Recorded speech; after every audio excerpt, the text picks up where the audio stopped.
नमस्कार.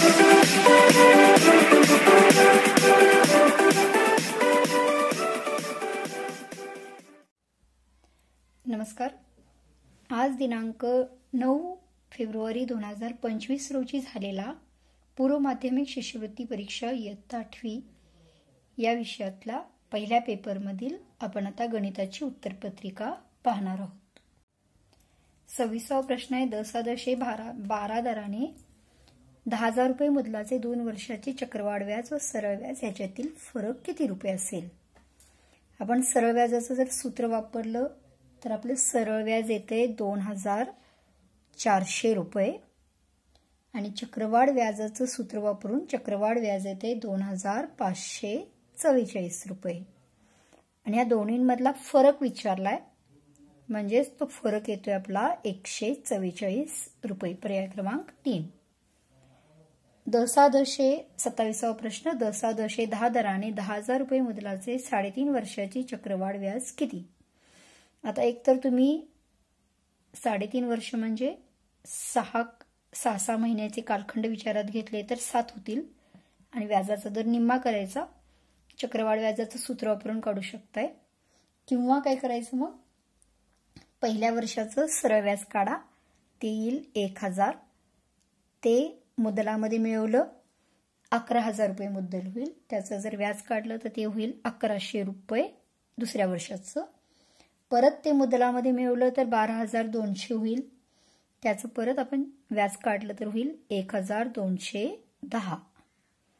आता 1,210 हे 12,100 मध्ये मिळवले तर होतील 13,310 आणि 13,310चं तुम्ही अर्ध्या वर्षाचं व्याज काढायचंय म्हणून व्याजाचा दर काय करा निम्मा करा. तो होईल 5% आणि म्हणून व्याज येईल आपलं 665 रुपये 50 पैसे आणि ह्या सगळ्यांची जर बेरीज केली तर ती बेरीज येत्या 3,975.50 म्हणजे पर्याय क्रमांक 1. 28वा प्रश्न आहे. म्हशीच्या 400 लिटर दुधात मलईचं प्रमाण दिलंय. 600 लिटर दुधात मलईचं प्रमाण दिलंय. सर्व दूध एकत्र केलं तर मलईचं प्रमाण किती टक्के असेल असा प्रश्न आहे. मग आपण काय करणार आहोत तर पहिल्यांदा 400 लिटरमध्ये दुधात मलईचं प्रमाण आहे 11% गुणिले 11% किती त्या मलई 1144 लिटर. तसंच 600 लिटर दुधात 8% म्हणजे मलई येईल 48 लिटर. आता एकूण दूध झालं 1,000 लिटर आणि मलई झाली 92 लिटर. मग 1,000 लिटरला जर 92 लिटर तर 100 लिटरला किती टक्के विचारले. 100 लिटरला किती म्हणून उत्तर येते त्याचं किती 9.2%. 2 उत्तरे निवडाय. 9.2 92/100 म्हणजेच येते आपलं उत्तर 46/5. 29वा प्रश्न आहे. ए वर्ग अधिक बी वर्ग बरोबर 325. ए अधिक बी बरोबर 23. ए बी बरोबर 102 तर ए वजा बी बरोबर किती. इथं सूत्र वापरा.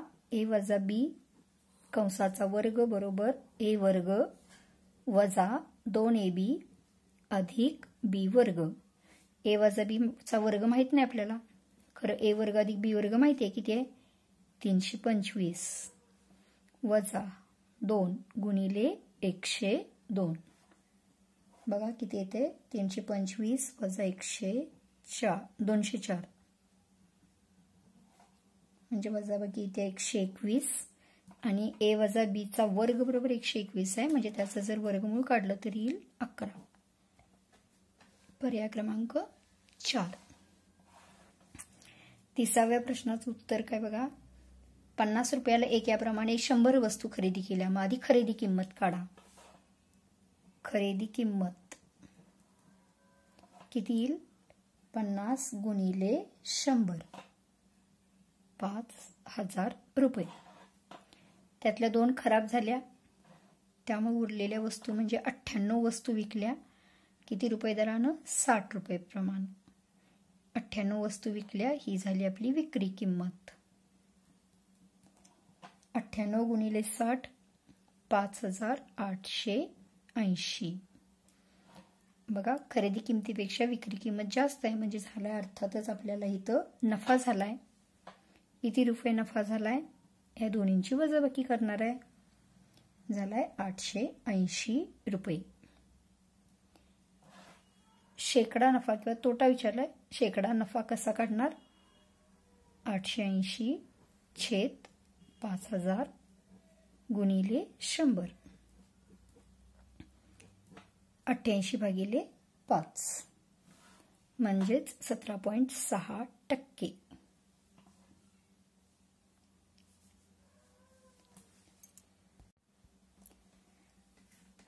एक वस्तू 216 रुपयाला विकल्यावर जेवढा तोटा होतो म्हटलंय.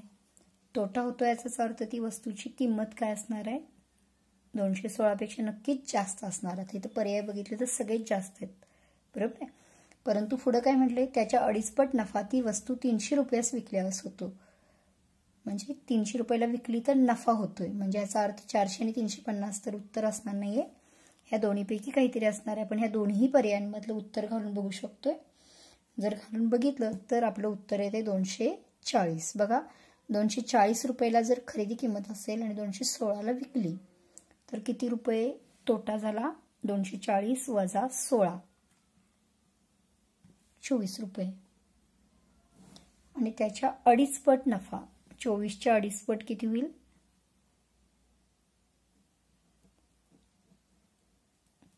60 रुपये नफा होईल. म्हणजेच बघा, 240 अधिक 60 300 रुपये. म्हणून पर्याय क्रमांक 4. 32व्या प्रश्नामध्ये सूट दिल्या आणि 32,500 रुपयास मिळाला तर त्याची छापील किंमत विचारल्या. छापील किंमत काढताना आपण नेहमी करतोय तसंच करा. काय करणार आहे? 100 रुपये जर छापील किंमत असेल तर विक्री किंमत किती होईल? 35% सूट म्हणजे विक्री किंमत होईल 65 रुपये.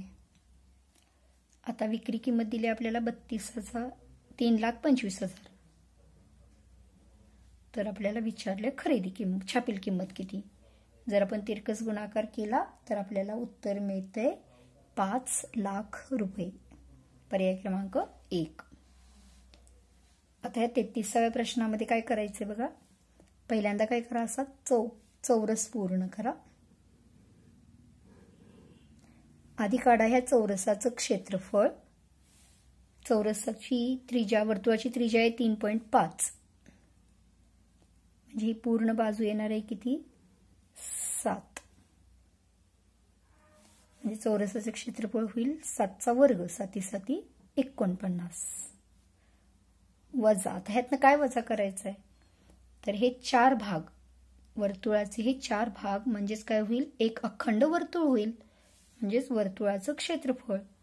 सूत्र काय असते? पाय आर वर्ग 22/7 गुणिले 3.5चा वर्ग.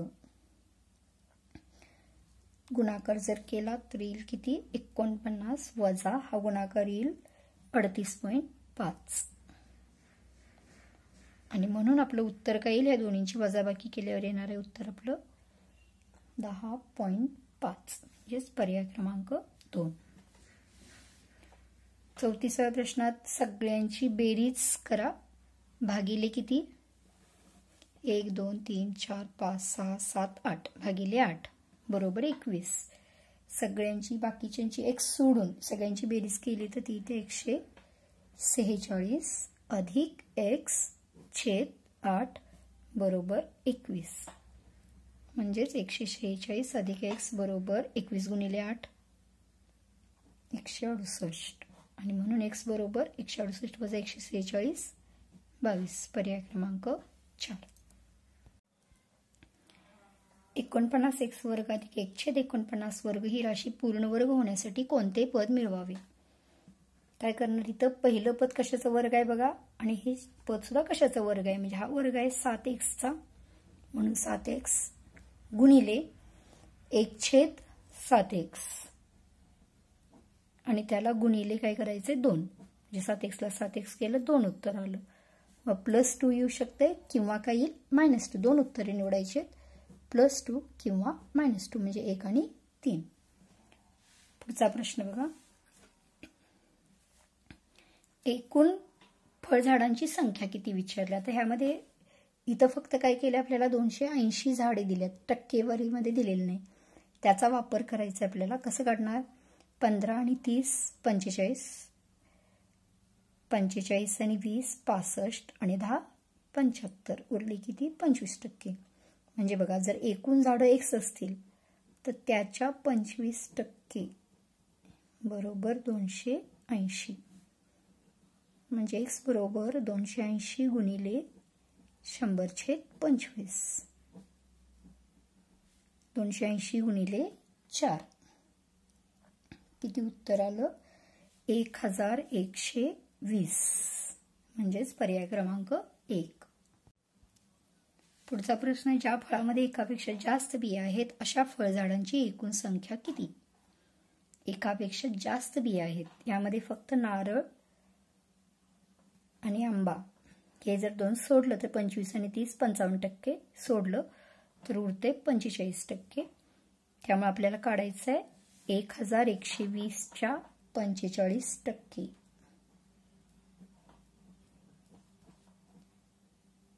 पाच नाही 25, 5 2 10 आणि ते 56, 56 गुणिले 9, उत्तर येते आपलं 504, पर्याय क्रमांक 2. 38वा प्रश्न. या दोन्हींची आधी बेरीज करा. किती बेरीज येईल. 9x वर्ग वजा 4x वजा 5 आणि त्यामध्ये ही बहुपदी वजा करायची आहे. परत काय होईल. वजाबाकी करताना चिन्ह बदलणार आहेत. अधिकचं वजा, वजाचं अधिक, वजाचं अधिक. अधिक वजा कॅन्सल झालं, वजा अधिक गेलं. वजा 5 अधिक 6 अधिक 1, म्हणजेच पर्याय क्रमांक 4. आता बघा x वर्ग वजा 4 ह्या बहुपदींचे काय करायचे आपल्याला. आधी अवयव पाडायचे बेजिक राशींचे आणि मग आपण सोडवायचं. याचे अवयव काय पडतील. x अधिक 2, x वजा 2. छेदाचे अवयव पडतील. 10ची फोड करायची आपल्याला अशी की ज्यांची वजाबाकी 3 यायला पाहिजे.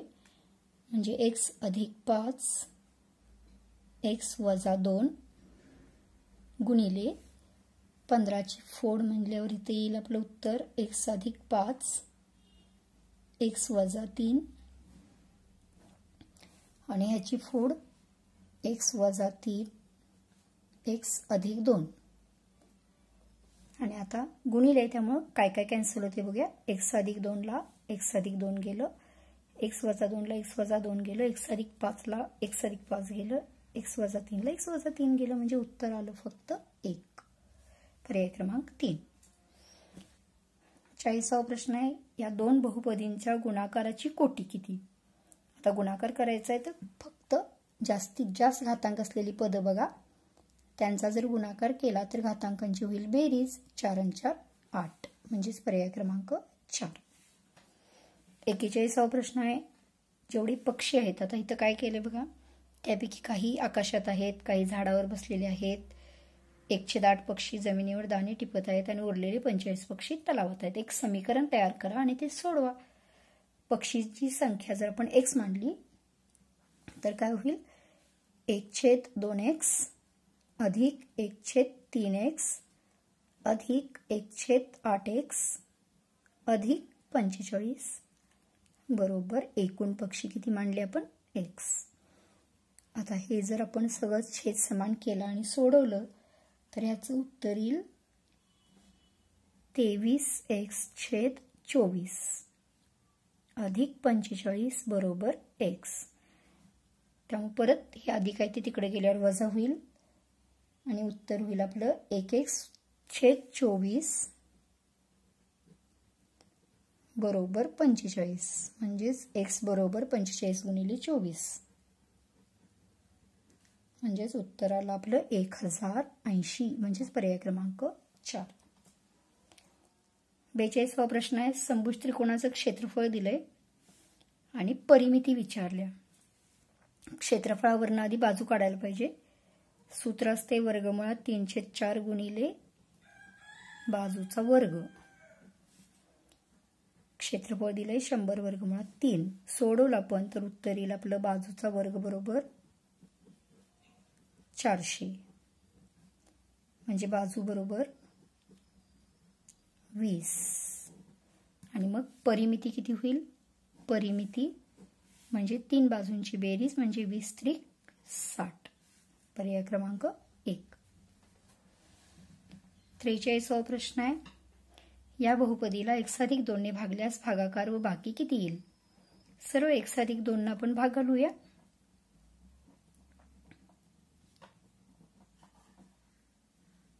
पहिल्यांदा भाग जाईल x वर्गचा. x वर्ग म्हणजे x घन अधिक 2x वर्ग वजा वजा कॅन्सल झालं. परत राहिलं काय बघा, वजा x वजा 2. परत भाग जाईल फक्त वजा 1चा. वजा 1 ने x+2 ला गुणलं, वजा x वजा 2. परत वजा बाकी, चिन्ह बदललीत गेलं म्हणजे उत्तर आलं 0. बाकी आली 0. भागाकाराला x वर्ग वजा 1. कुठे आहे बघा, x वर्ग वजा 1, बाकी आली 0 म्हणजे पर्याय क्रमांक 3. 44वा प्रश्न आहे, 4 वर्षांपूर्वी अनिल आणि सुनील यांच्या वयांचं गुणोत्तर 4:5 आहे. 4 वर्षानंतर त्यांच्या आजच्या वयांचं गुणोत्तर 6:7 असेल तर अनिलचे आजचे वय किती? काय करणार? समजा आपण 4 वर्षांपूर्वीचं अनिलचं आणि सुनीलचं वयांच्या गुणोत्तरावरनं वय मांडलं तर होईल, अनिलचं होईल 4x, सुनीलचं होईल 5x. कधीच आहे हे? 4 वर्षांपूर्वीच आहे. एक समीकरण तयार करायचं आपल्याला. आता 4 वर्षांनंतरचं म्हटलं म्हणजे आजचं आधी काढायला पाहिजे.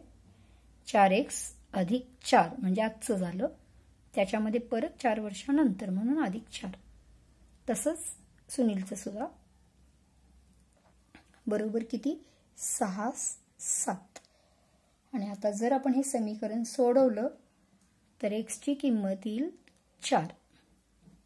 आता x ची किंमत जर 4 आली तर अनिलचं आजचं वय विचारलं. आजचं वय म्हणजे 4x अधिक 4 म्हणून 4 चोक 16 आणि 4 20 वर्ष म्हणजेच पर्याय क्रमांक 2. 45वा प्रश्न आहे, 7.5 तास अधिक 8 तास 45 मिनिटं अधिक 5.25 तास बरोबर किती? कसं करणार? आता 7.5 तास म्हणजे किती? 7 तास 30 मिनिटं, 8 तास 45 मिनिटं. आधी आपण ह्या दोन्हींची बेरीज करूया. किती बेरीज येईल?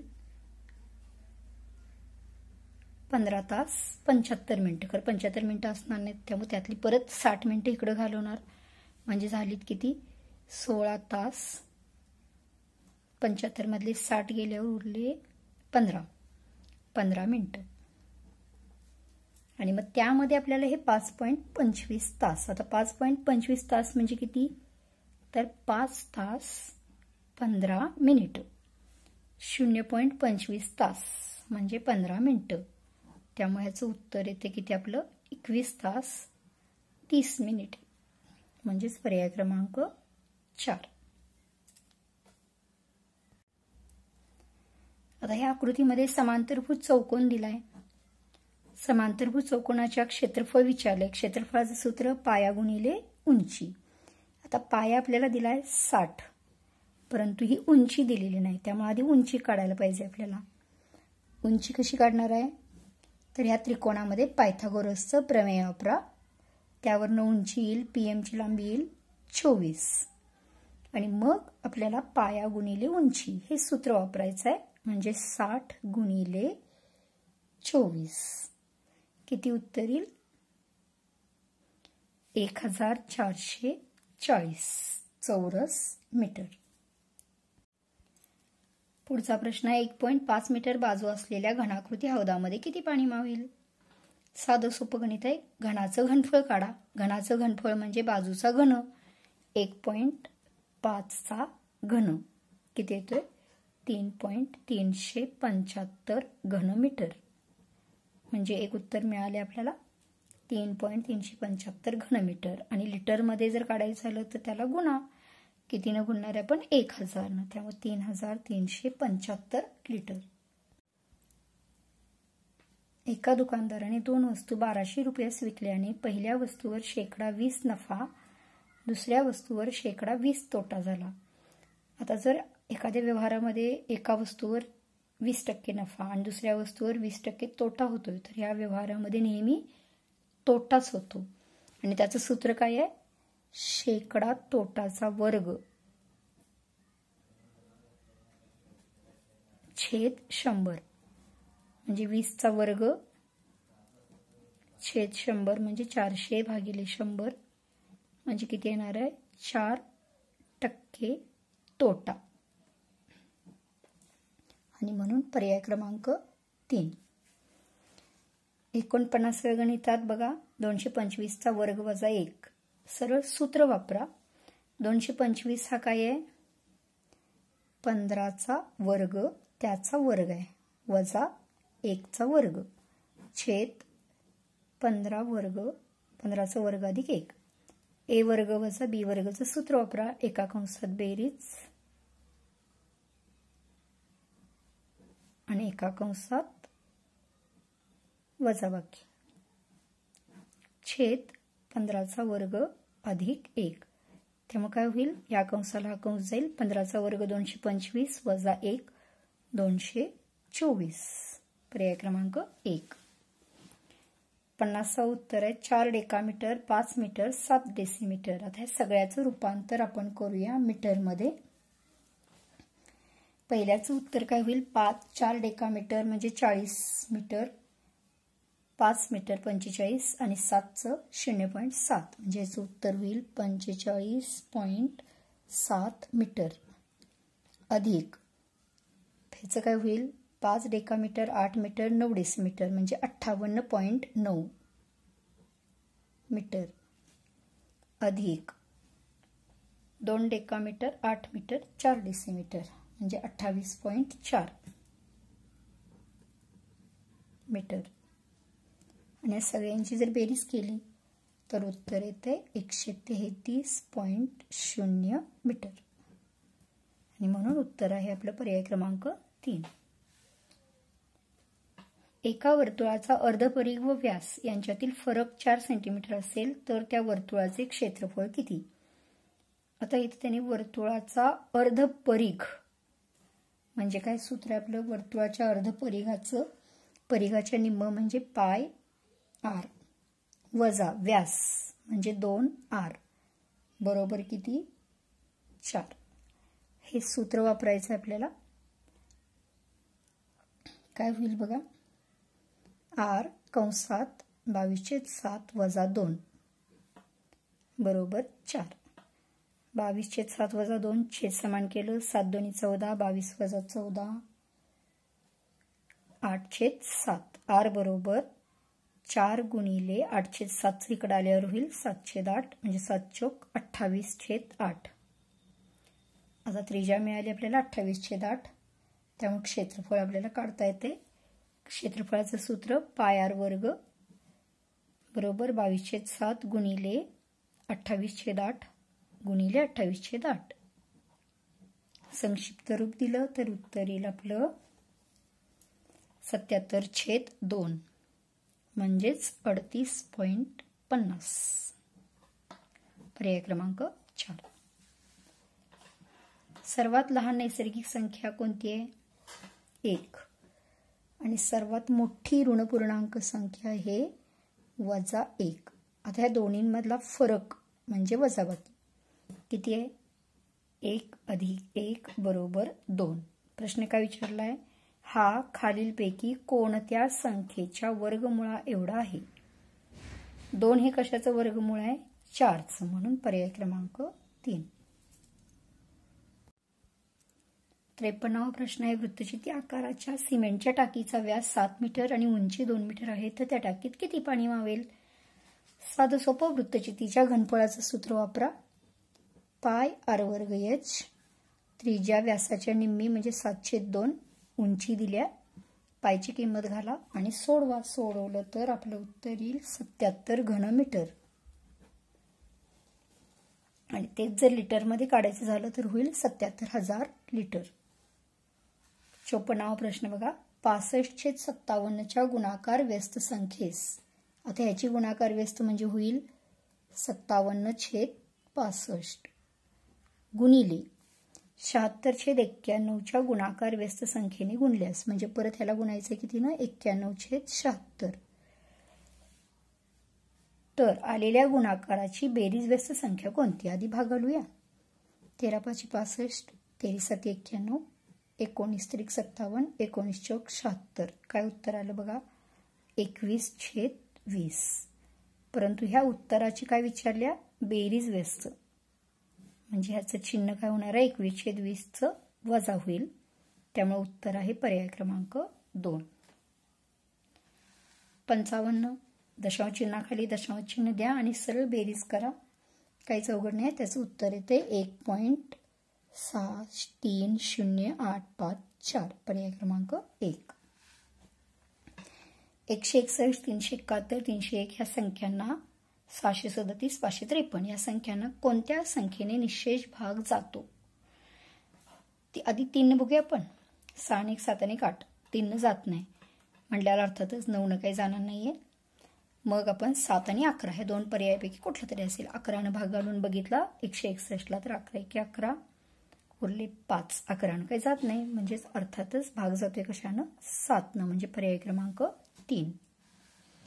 57वा प्रश्न आहे. भूखंडाच्या बाजू दिल्यात 50, 30 आणि 40. तर त्या भूखंडाचे क्षेत्रफळ किती? आता त्रिकोणाच्या 3 बाजू दिल्या असतील तर हिरोचं सूत्र वापरा. आणि हिरोचं जर सूत्र वापरलं तर पहिल्यांदा काढायला पाहिजे आपल्याला एस ची किंमत. एस म्हणजे ही जर ए आहे, ही बी आहे आणि सी आहे, तर एसची किंमत होईल 50 + 30 + 40 / 2 म्हणजे 60. आणि हिरोचं सूत्र आपण वापरलं एरिया बरोबर एस × एस - ए × एस - बी × एस - सी. हे जर सूत्र वापरलं तर आपलं एरिया क्षेत्रफळ येते 600 चौरस मीटर. पर्याय क्रमांक 2. आता 600 चौरस मीटर म्हणजेच काय? तर अर्थातच इथे येणार आहे 6R. 2 उत्तरं निवडायची आहेत, त्यामुळे 6R. या प्रश्नामध्ये आपण सरळ पर्यायावरून जाऊया. लहानापासून जर सुरू केलं तर एक्सच्या जागी जर 3 घातलं तर होईल 3चा घन अधिक 3चा चौथा घात. किती येते बघा? 27 अधिक 81 किती येते? 108. बरोबर येते. म्हणजे एक्स बरोबर किती असणार आहे? 3. म्हणजेच पर्याय क्रमांक 4. 2 क्रमवार विषम संख्यांचा लसावी 8463 आहे, तर त्यापैकी मोठी संख्या कोणती? म्हणजे 2 संख्यांचा गुणाकार यायला पाहिजे 8463. आता 8463 हा यातल्या 91 गुणिले 93. 91 गुणिले 93चा गुणाकार येतोय 8463 आणि म्हणून त्यापैकी मोठी संख्या विचारल्या. तर मोठी संख्या आहे 93 म्हणून 93 हे उत्तर आहे. आता 60वं गणित आहे. वर्गमुळात 31 गुणिले 32 गुणिले 30 गुणिले 33 अधिक 1. आता या गणितामध्ये एक साधं सोपं सूत्र वापरायचं असते आपल्याला माहिती आहे. काय करणार? लहान संख्या गुणिले मोठी संख्या. ह्यातली लहान कुठले? 30 गुणिले 33. त्यांचा गुणाकार येणार आहे किती? 30 गुणिले 33. किती येईल गुणाकार? 990 अधिक 1 म्हणजेच 991 हे आहे त्याचं उत्तर. पहिल्या 5 विषम नैसर्गिक संख्यांच्या घनांची सरासरी किती? पहिले 5 विषम घन संख्या माहिती आहेत आपल्याला. विषम संख्यांचा घन 1चा घन 1, 3चा घन 27, 5चा घन 125, 7चा 343 आणि 9चा 729 आणि यांची सरासरी विचारल्या म्हणजे भागिले 5. बेरीज आपली येईल 1225 भागिले 5 म्हणजे उत्तर येईल 245. पर्याय क्रमांक 3. आता या गणितात आधी आपण x ची किंमत काढूया. 3x अधिक x बरोबर 180, म्हणजे x बरोबर येईल 180 भागिले 3, 180 भागिले 4, म्हणजेच x बरोबर 45. x जर 45 आहे तर ह्या कोणाचं माप झालं 135, ह्या कोणाचं 135 झालं, म्हणजे त्याचा विरुद्ध कोण आहे हा, ह्याचं सुद्धा झालं 135, ह्याचं 135 आहे, म्हणजे ह्या डब्ल्यूचं झालं 135च. का? कारण हे एकमेकांचे संगत कोण आहेत, म्हणजे आपलं आहे उत्तर पर्याय क्रमांक 2. 63वा प्रश्न बघा, चलनावरचं गणित आहे. क्षेत्रफळ त्रिज्येच्या वर्गाच्या समचलनात बदलते. क्षेत्रफळ जर ए म्हटलं आपण तर ए बरोबर काय होणार, के गुणिले त्रिज्येचा वर्ग. पहिल्यांदा आपल्याला के ची किंमत काढायला पाहिजे. क्षेत्रफळ किती दिलंय 616 बरोबर के गुणिले 14चा वर्ग. के ची किंमत येईल आपली 44/14. आणि आता ही किंमत परत घालायची आहे आणि क्षेत्रफळ काढायचं आहे. काय सूत्र, ए बरोबर 44/14 गुणिले त्रिज्येचा वर्ग, म्हणजे 42 गुणिले 42. बघा 14 × 14 14 × 42, 44 गुणिले 3 गुणिले 42, सगळ्यांचा गुणाकार केला तर उत्तर येते 5544. पर्याय क्रमांक 1. 6 एकरेषीय बिंदू परस्परांशी जोडून तयार होणाऱ्या रेषाखंडांची संख्या. इथं म्हटलंय एक रेषीय बिंदू, 6 एकरेषीय बिंदू जर परस्परांशी जोडले तर एकच रेषा तयार होईल.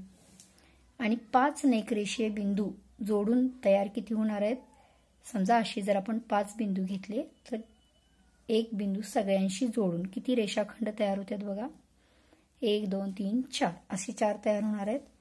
नंतर दुसरा बिंदूशी 3, पुन्हा 2 आणि 1, 4 आणि 3 7 8 9 आणि 1 10. त्यामुळे उत्तर कसं काढणार आपण, 5 नेकरेषीय बिंदू जोडून तयार होणारे रेषाखंड किती आहेत 10. आणि काय म्हटलंय प्रश्न, संख्येपेक्षा कितीने जास्त आहेत. तयार होणाऱ्या रेषाखंडांची संख्या ही 5 नेकरेषीय बिंदू जोडून तयार होणाऱ्या रेषाखंडांच्या संख्येपेक्षा कितीने जास्त आहे. इथं काय झाले बघा, उलट विचारायला पाहिजे होतं. 5 नेकरेषीय बिंदू 6 नेकरेषीय बिंदूंशी जोडून संख्या विचारली असती तर उत्तर आलं असतं आपलं 1. परंतु इथं 6 नेकरेषीय बिंदू जोडून तयार होणाऱ्या रेषाखंडांची संख्या ही कितीनं जास्त आहे असं म्हटले. हा प्रश्न जरासा संदिग्ध असण्याची शक्यता आहे आणि जर बरोबर उत्तर दिलं तर 9 असण्याची शक्यता आहे. 65वा प्रश्न आहे, अर्धवर्तुळाकृती बागेची त्रिज्या दिल्या 420 मीटर. त्या बागेभोवती 5 पदरी तारेच्या कुंपणासाठी 60 रुपये प्रति मीटर दराने तार घेतल्यास तारेचा एकूण खर्च किती. अर्धवर्तुळाकृती बाग म्हणजे अशी बाग असणार आहे. आता बागेभोवती कुंपण घालायचं आहे म्हणजे काढायला पाहिजे आपल्याला अर्धवर्तुळाची परिमिती. त्रिज्या आहे 420. परिमिती कशी काढणार, व्यास म्हणजे 420 गुणिले 2 व्यास अधिक पाय आर, परिघाच्या निम्म.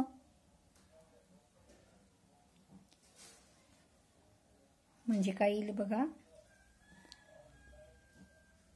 7 न भाग घालवला 22 गुणिले 60 1320 अधिक 840. उत्तराला आपलं 2160 ही झाली परिमिती. किती पदरी कुंपण घालायचं आहे, 5 पदरी, म्हणजे ह्याला गुणिले 5 आणि परत जे काय उत्तर येईल त्याला गुणिले किती येणार आहे 60. असं जर केलं आपण तर उत्तर येते आपलं 6,48,000 रुपये. 66वा प्रश्न बघा, काही माप दिल्यात आणि विचारले पीएमक्यूचं माप काढा. आता पीएमक्यूचं माप काढायसाठी आपल्याला एक्स आणि वायचं पाहिजे, तर ते कसं काढणार. किरण पीए आणि किरण क्यूबी हे अनुक्रमे कोन पी आणि कोन क्यूचे दुभाजक आहेत असं दिलंय. त्यामुळे जर आपण इथं म्हटलं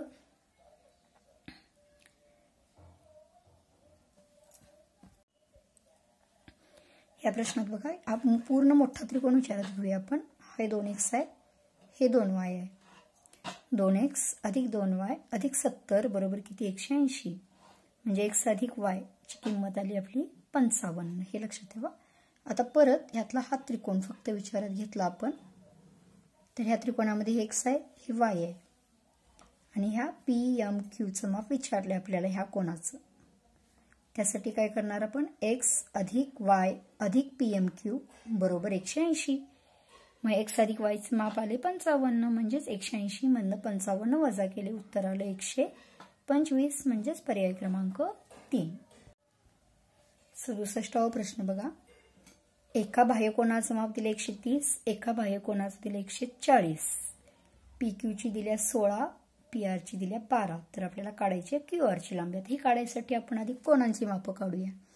ह्या बाह्यकोनाचं 130 आहे, म्हणजे त्याच्या लगतच्या कोनाचं येणार आहे, रेषीय जोडीतला कोन होतोय हा, त्याचं माप येईल 50 अंश. याचं 140 आहे, म्हणजे या कोनाचं येईल 40 अंश. जर आता बघा या त्रिकोणामध्ये जर विचार केला तर ह्याचं 50 आहे, याचं 40 आहे, म्हणजे ह्या कोनाचं येईल 90 अंश. म्हणजेच हा झाला काटकोन त्रिकोण आणि काटकोन त्रिकोणामध्ये QR झाला कर्ण. मग त्याचं माप किती येईल, 16चा वर्ग 256 अधिक 12चा वर्ग 144. किती येते बेरीज 400, म्हणजेच QR ची लांबी येईल 20 मीटर, म्हणजेच पर्याय क्रमांक 4. आता इथे बघा, दुकानदाराने 23,300 रुपये छापील किमतीचा एक पंखा 2001 रुपयास गिराहिकास सूट देऊन विकला, तर गिराहिकास शेकडा सूट किती दिली. पहिल्यांदा सूट काढा. छापील किंमत माहिती आहे, विक्री किंमत माहिती आहे. छापील किंमत वजा विक्री किंमत, किती सूट दिली, 299 रुपये, बरोबर आहे. मग 2300 रुपयाला जर त्यानं 299 रुपये सूट दिली तर 100 रुपयाला किती, तिरकस गुणाकार करा आणि सोडवा. काय उत्तर येते बघा, तर येईल उत्तर आपलं 13%, आणि म्हणून 13% उत्तर आहे. 69वा प्रश्न. चक्रीय चौकोनाच्या सम्मुख कोनांची मापे दिल्यात आपल्याला हे 2, आणि त्या कोनांची मापे किती विचारल्यात. चक्रीय चौकोनाचे सम्मुख कोन असतात पूरक कोन, म्हणजे बेरीज 180, 3x अधिक 10 अधिक 4x अधिक 30 बरोबर 180, म्हणजे होईल 7x बरोबर 140. 180 वजा 40 140, x बरोबर 20, आणि म्हणून त्या कोनाचं माप काय होईल, 3 गुणिले 20 अधिक 10, 20 त्रिक 60 अधिक 10 70 अंश, आणि त्यामुळे ह्या दुसऱ्या कोनाचं होईल 110 अंश, म्हणजे 70 आणि 110, म्हणजे पर्याय क्रमांक 1. 70व्या प्रश्नामध्ये काय केले बघा, PQ दिल्या 12, QR दिल्या 16, आणि तुम्हाला काढायची आहे QM. आता ही कशी काढणार आपण, तर पहिल्यांदा काढा PR, पायथागोरस प्रमेय वापरून. PR ची लांबी येईल 20, बरोबर आहे. आता QM ची काढायसाठी काय करायचं आहे, तर ह्या त्रिकोणामध्ये आधी आपण एरिया जर काढला तर काय सूत्र होईल, 1/2 गुणिले पाया म्हणजे 16 गुणिले उंची 12. आता हेच सूत्र आपण ह्या त्रिकोणामध्ये जसा QR पाया घेतला तसा आपण PR पाया घेऊ शकतोय. त्यामुळे 1/2 गुणिले 20 गुणिले काय येणार आहे QM, बरोबर 12×8 = 96 भागिले 10 बरोबर QM, म्हणजेच QM ची लांबी किती आली 9.6 सेंटीमीटर, बरोबर. 71वा प्रश्न बघा काय आहे, 28 सेंटीमीटर बाजू असणारा चौरस दिलाय. हा बाजू काय आहे, 28 सेंटीमीटर बाजू असणारा चौरस आहे. त्याचे हे काय आहेत, ABCD हे मध्यबिंदू आहेत, म्हणजे याचा अर्थ झाला हा मध्यबिंदू आहे, म्हणजे ही झाली 14, ही झाली 14, अशाच 14 होणार आहेत, बरोबर आहे. आणि हा चौरस आहे, म्हणजे हा प्रत्येक कोन काटकोन असणारच आहे. त्यामुळे आपण ह्या फक्त एका त्रिकोणाचा विचार करूया. ह्या एका त्रिकोणामध्ये जर बघितलं तर हा 14 आहे, हा 14 आहे. त्यामुळे ह्याच्यावरनं जर आपण कर्ण काढला तर कर्ण किती येईल, 14चा वर्ग 198 अधिक 198, आणि परत त्याचं वर्गमूळ जर काढलं आपण, बेरीज केली, त्याचं वर्गमूळ काढलं तर उत्तर येईल आपलं 14 वर्गमुळात 2, बरोबर आहे. 14 वर्गमुळात 2 येईल. हा कर्ण आला. बरोबर. पायथागोरसचं प्रमेय वापरून आपण AB काढू शकतोय. आणि मग विचारले आपल्याला ABCDचं क्षेत्रफळ किती. ABCDचं क्षेत्रफळ म्हणजे परत बाजूचा वर्ग, म्हणजे 14 वर्गमुळात 2चा वर्ग. 196 आहे इथं. 14चा वर्ग 196 गुणिले 2. किती उत्तर येते बघा. 392 म्हणजे पर्याय क्रमांक 2. 72वा प्रश्न. 1000 मीटर लांबीच्या आगगाडीचा वेग दिलाय 72 किलोमीटर. 800 मीटर लांबीचा बोगदा ओलांडायचा आहे, म्हणजे एकूण अंतर जायचं आहे आपल्याला 1800 अंतर मीटर. आणि वेग आहे ताशी 72 किलोमीटर. वेग 72 किलोमीटर प्रति तास. आता आपल्याला आधी ह्याचं मीटर पर सेकंद मध्ये करूया आपण. 72 गुणिले 1000 भागिले 60 गुणिले 60. उत्तर येते आपलं 20 मीटर पर सेकंद. आणि आता आपलं सूत्र वापरा.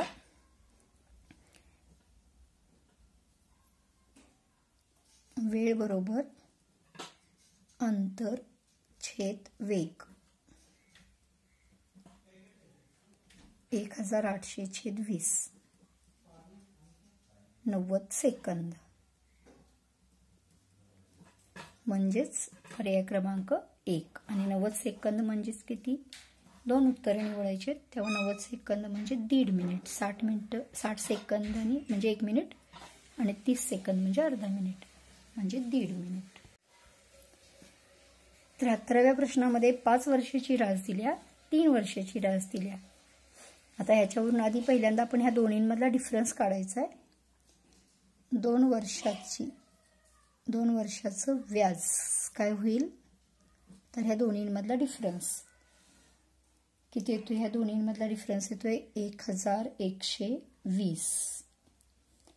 त्याच्यावरून आपण 1 वर्षाचं व्याज काढतोय, ते येते 560. आता आपल्याला 3 वर्षाची रास दिल्या, त्यामुळे 3 वर्षाचं व्याज काढूया. 3 वर्षाचं व्याज येईल 1680. आणि आता 9680 मधनं 1680 जर वजा केलं तर उत्तर येईल आपलं 8000. त्यामुळे मुद्दल झाली आपली 8000. आणि हे 8000 जर P बरोबर 8000 घातलं आणि 1 वर्षाचं व्याज माहिती आहे, तर व्याजाचा दर आपण जर काढला तर तो येतो आपला 7%. आणि म्हणून पर्याय क्रमांक 4. 74वा प्रश्न आहे. फळांच्या किमती %20 ने वाढल्यामुळे फळाचा कप %10 ने कमी झाला. काय करा. पहिल्यांदा किंमत माना 100 रुपये आणि खप सुद्धा माना 100 रुपये. खप म्हणजे एकूण आपण काय म्हणणार आता सुरुवातीला. एकूण उत्पन्न किती झालं सुरुवातीला. तर 10,000 रुपये. आता काय झाले. किमती वाढल्या %20 न, म्हणजे नवीन किंमत झाली 120. आणि खप त्यावेळी किती झाला 10 न कमी, म्हणजे 90. आता उत्पन्न किती झालं.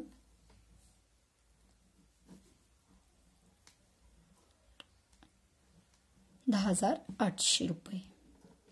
बघा म्हणजे काय झाले. सुरुवातीला होतं 10,000 उत्पन्न, आता झालं 10,800, म्हणजे वाढलं किती ना 800 न. म्हणजेच 800 छेद किती म्हणणार आपण 10,000 गुणिले 100. कितीनं वाढलं बघा 8%.